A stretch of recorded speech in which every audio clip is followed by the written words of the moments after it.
नमः हरे हराय नमः। हरे कृष्णा। आज हम भगवत गीता अध्याय 8 श्लोक नंबर 9 सीखेंगे। चलिए शुरू करते हैं। कविं पुराणमनुशासितारम् अणोरणीयान्सम् अनुस्मरेद् यः सर्वस्य दातारम् अचिन्त्य रूपम् आदित्यवर्णं तमसः परस्तात्। अब हम इसे धीरे धीरे बोलकर समझते हैं। कविम पुराणम अनुशासितारम अणोर अणियांसम अनुस्मरेत यः सर्वस्य धातारम अचिन्त्य रूपम आदित्य वर्णम तमस परस्तात्। अब हम इसे फिर से गाते हैं।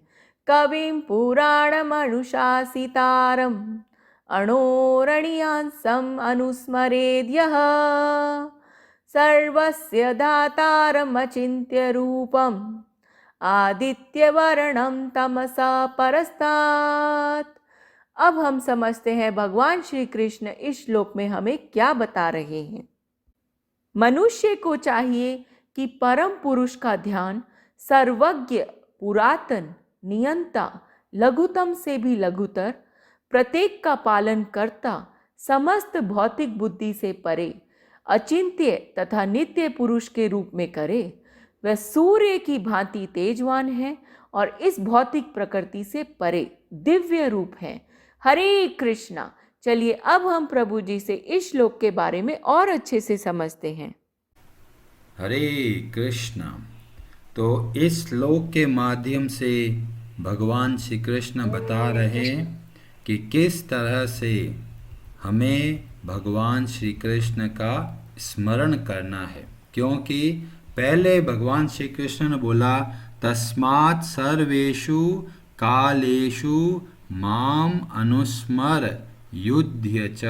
मेरा स्मरण करो और अपने कर्तव्य कर्मों का पालन करो। तो कैसे स्मरण करना है, यह 4 श्लोकों में भगवान श्री कृष्ण बता रहे हैं। तो यहाँ पर बताया गया अनुस्मरेद्यः, इस तरह से हमें उनका स्मरण करना है। तो कैसे स्मरण करना है, तो इसमें 10 गुण बताए भगवान श्री कृष्ण के, और जिनको समझकर हम भगवान श्री कृष्ण का स्मरण कर सकते हैं हर समय। तो पहले बोला कवीम। कवीम का मतलब सर्वज्ञ। तो भगवान श्री कृष्ण जो है वे सर्वज्ञ है, और जब हम इस तरह से इसको समझकर भगवान का स्मरण करते हैं तो हमारे मन में बहुत तरह का जो भय है वो चला जाता है। केवल इतना समझने मात्र से कि भगवान श्री कृष्ण सर्वज्ञ है। हमें डर इसीलिए लगता है क्योंकि हमें पता नहीं कि भविष्य में क्या होने वाला है, और इसीलिए कई बार भविष्य को लेकर हम चिंतित हो जाते हैं। तो भले ही हम चिंतित हो जाए, पर जब हम भगवान श्री कृष्ण की शरण में है, पर वे सर्वज्ञ है, उनको पता है कि हमारे लिए सबसे उत्तम क्या है, और वैसा ही हमारे जीवन में वे करते हैं। और इसलिए हमें सारी प्रकार की जो चिंताएं हैं उनसे मुक्त होकर हम अपने जो वर्तमान जीवन है उसको अच्छे से जी सकते हैं। भगवान श्री कृष्ण सर्वज्ञ है और साथ में परम हितैषी है। हमारे बहुत अपने हैं, जो अपने हैं उनको सब पता है, तो स्वतः ही इसका ध्यान रखते हैं। फिर दूसरा गुण बताया पुराणम, प्राचीनतम, पुरातन। बहुत सारे लोग आजकल टीवी में अलग अलग जगह पे पुराणों को बोलते हैं माइथोलॉजी या मिथ। मिथ का मतलब होता है कोई ऐसी वस्तु जो काल्पनिक हो, जो सत्य नहीं हो। तो हमें इस बात का ध्यान रखना है, कभी भी कोई हमारे पुराणों को माइथोलॉजी बोलता है तो हमें स्पष्ट रूप से मना करना चाहिए। वो माइथोलॉजी नहीं है, वो हिस्ट्री है, बहुत एंशियंट प्राचीन जो भूतकाल में जो घटनाएं हुई उसका वर्णन हमें देखने को मिलता है। इसीलिए कभी भी न आप मिथ या माइथोलॉजी का प्रयोग करें और न अन्य लोगों को इसका अवसर दें। ये बहुत ज़रूरी है। आजकल टीवी में पुराणों को माइथोलॉजिकल सीरीज, माइथोलॉजिकल स्टोरीज के नाम से बोलते हैं, जो बिल्कुल गलत है। तो यहाँ पर प्रभुपाद जी बोलते हैं पुराणम मतलब प्राचीनतम। मतलब कई लोग सोचेंगे जी पुराने हो गए तो क्या पता बूढ़े हो गए होंगे, तो बोलते हैं प्राचीनतम है, पर इसका मतलब ये नहीं है कि बूढ़े हैं। और श्रीमद् भागवत ये ब्रह्म संहिता में वर्णन आता है अद्वैतम अच्युतम अनादिम अनंत रूपम आद्यम पुराण पुरुषम। तो यहाँ पर भी वर्णन आता है कैसे है, पुराण पुरुषम। ये जो भगवान श्री कृष्ण है वे बहुत ही प्राचीन है। तो क्या प्राचीन, तो क्या बूढ़े हो गए? तो उसके अगले लाइन में आता है नव यौवनम च, बहुत ही सुंदर नव यौवन ऐसे हैं भगवान श्री कृष्ण। वेदेषु दुर्लभम अदुर्लभम आत्मभक्तौ गोविंदम आदि पुरुषम तमहम भजामि। तो इस तरह से हम प्राचीन तो बोल सकते हैं, प्राचीन का मतलब बूढ़ा नहीं होगा, प्राचीन होते हुए भी वे नव यौवन की तरह है, बहुत ही सुंदर रूप है। फिर तीसरा गुण बताया अनुशासितारम, इसका मतलब नियंता। कई लोग बोलते हैं जी बहुत बूढ़े हो गए जी, इनका तो कंट्रोल चला गया अब, पर नहीं, ये भगवान श्री कृष्ण के अंतर्गत सब कुछ नियंत्रित है। कुछ भी ऐसा नहीं हो सकता जो भगवान की स्वीकृति के बिना न हो। तो कई लोग बोलेंगे जी तो इस संसार में लोग इतना पाप कर्म करते हैं, गलत कार्य करते हैं, जानवरों को मारते हैं, तो क्या भगवान क्यों नहीं कुछ करते? जब भगवान नियंता है तो करना चाहिए ना। तो यहाँ पर हमें पता चलता है भगवान यहाँ पर स्वीकृति देते हैं। जो हर एक प्राणी को अपने कर्तव्य कर्म करने का अधिकार दिया है। जब दूसरे अध्याय में भगवान श्री कृष्ण ने बताया कर्मण्ये वाधिकारस्ते मां फलेषु कदाचन, कर्म करने की स्वतंत्रता सबको है।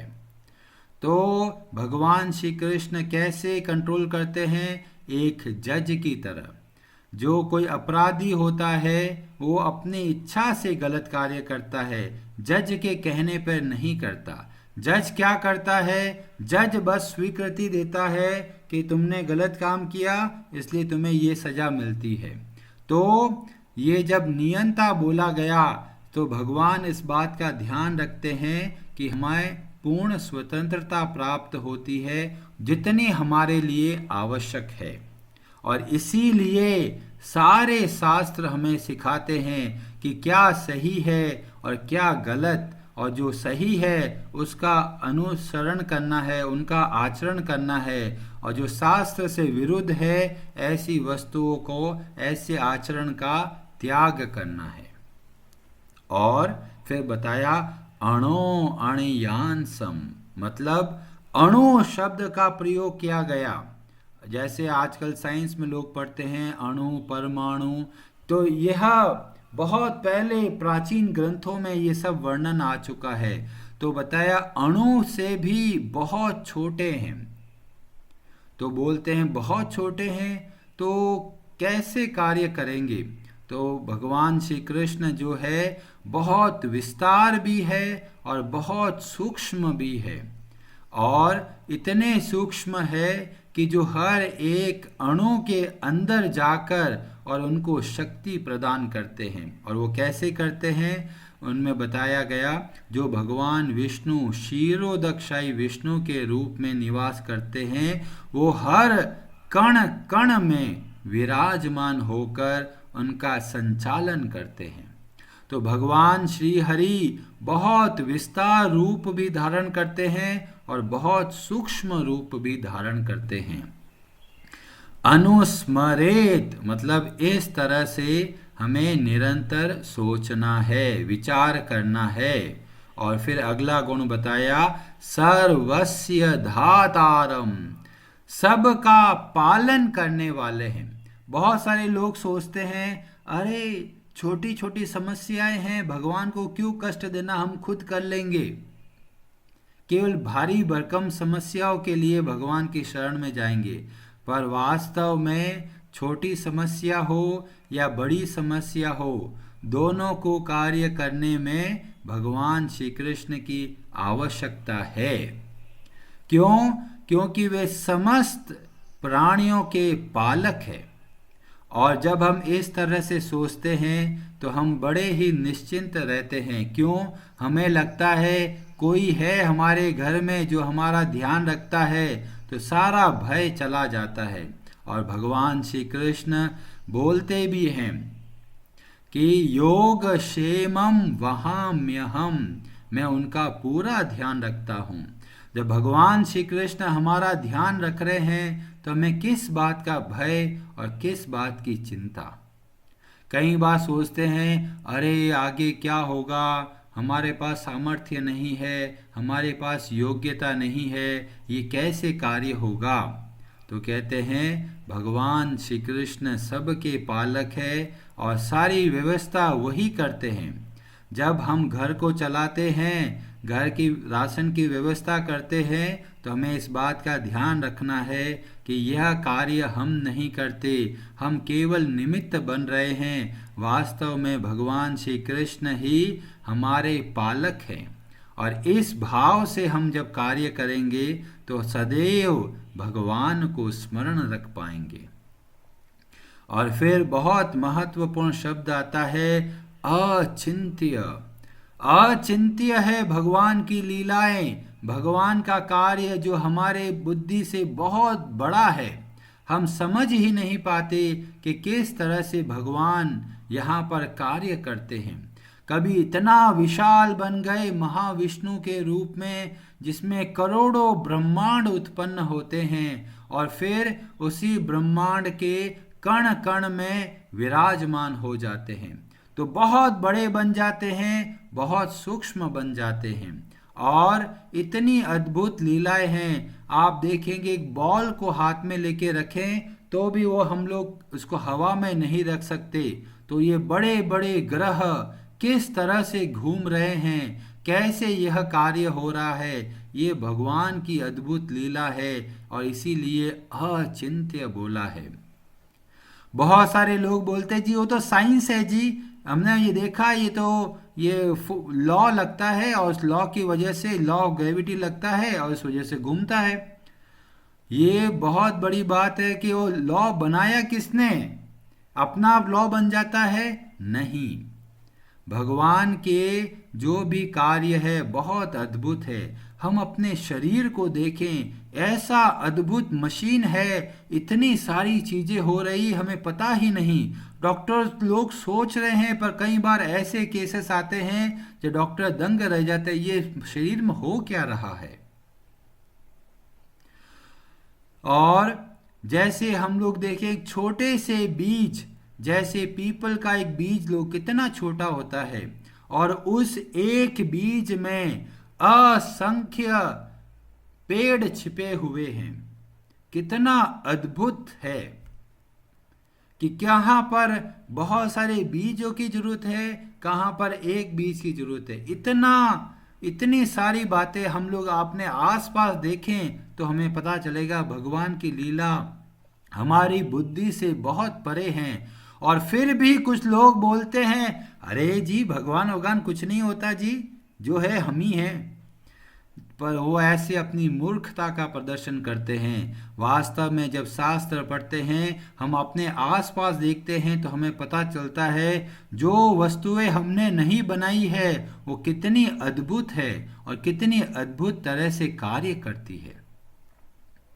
और फिर बताया गया रूपम, भगवान श्री कृष्ण का रूप है और इसीलिए हम उनका स्मरण कर पाएंगे। कई लोग जो बोलते हैं निराकार है तो वे भगवान का स्मरण नहीं कर पाएंगे। जैसे कोई बोलते हैं हवा का स्मरण कीजिए जी, हवा का स्मरण कीजिए, कैसे करेंगे स्मरण? जब तक वो निराकार है तो हम उनका स्मरण नहीं कर पाएंगे। तो इसीलिए हर जगह पे जहाँ पर स्मरण का शब्द हुआ है उसका मतलब भगवान श्री कृष्ण के साकार रूप का स्मरण करना है। और वे कैसे हैं? आदित्य वर्णम, सूर्य के समान प्रकाशमान है, इसीलिए वे रूप है और आदित्य वर्ण है। मतलब उनका बहुत सुंदर रूप है और बहुत तीव्र तेज है, और जिसकी वजह से क्या होता है, बहुत सारे लोग जो भगवान श्री कृष्ण की भक्ति नहीं करते वे उनको नहीं समझ पाते, और इसीलिए कुछ लोग भगवान श्री कृष्ण को बोलते हैं वास्तव में ये तो निराकार है। पर जब भगवान श्री कृष्ण से प्रार्थना करते हैं, भगवान श्री कृष्ण के भक्तों के संग में रहते हैं, तो हमें भगवान श्री कृष्ण का वास्तविक रूप देखने को मिलता है। और ये भगवान श्री कृष्ण कैसे हैं? तमसः परस्तात्, जो अंधकार है, जो ये भौतिक जगत है उससे बहुत परे हैं। और इस तरह से हम भगवान श्री कृष्ण का निरंतर स्मरण कर सकते हैं। तो हमें हर जो वस्तु है उसको भगवान के संबंध में देखना है, जो भी व्यक्ति है उसको भगवान के अंश की तरह समझना है, जो भी परिस्थितियां है उसको भगवान का आशीर्वाद समझ के ग्रहण करना है।